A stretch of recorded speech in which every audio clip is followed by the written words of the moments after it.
Ty, did you hit that remote? Mr. Thomas asked. Nah, it's under the table. Anthony, go turn that thing on again, Mr. Thomas said. AJ jumped up and hit the power button on the TV.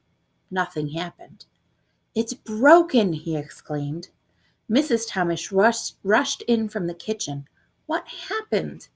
Mr. Thomas explained that the TV had gone off, and they discussed how old it was, 5 years, whether it had a guarantee, no one knew, and if Mr. Thomas could fix it. He couldn't. Everything was fine, and it just went off, just like that. I guess we'd better take it in to get it fixed, Mr. Thomas said. How long will it take? Dee Lee asked in a whiny voice. I don't know, her dad replied. How much will it cost? Mrs. Thomas asked. Oh, yeah, her husband said. I forgot. We're a little low on funds right now. The baby began to cry. I thought the rest of the family might start crying too. Well, I get paid next Friday, Dad said. AJ jumped up and waved his hands. That's a whole week away. I'm going to Grandma's house. Her TV works, said Ty. Me too, Dee Lee chimed in.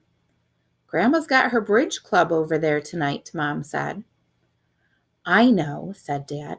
Let's go to a movie. Do you know how much it costs to go to a movie? Mom asked.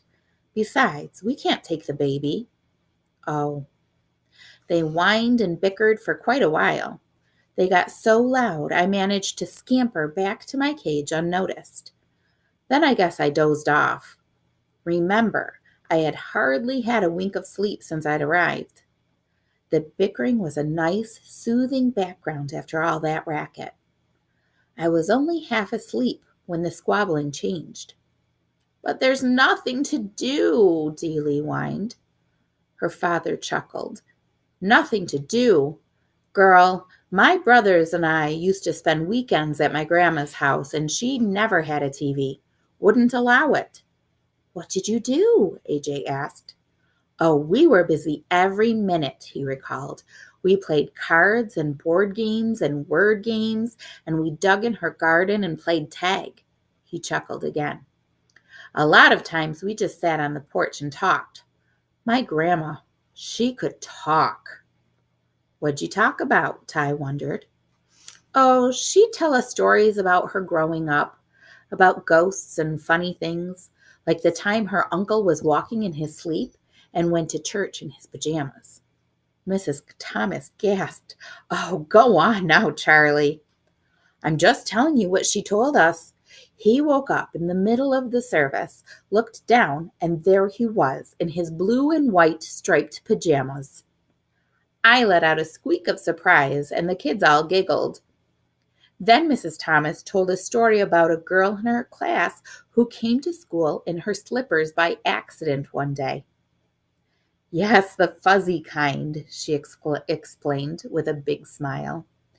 They talked, and Dad got out some cards, and they played a game called Crazy Eights, and another one called Pig, where they put their fingers on their noses and laughed like hyenas.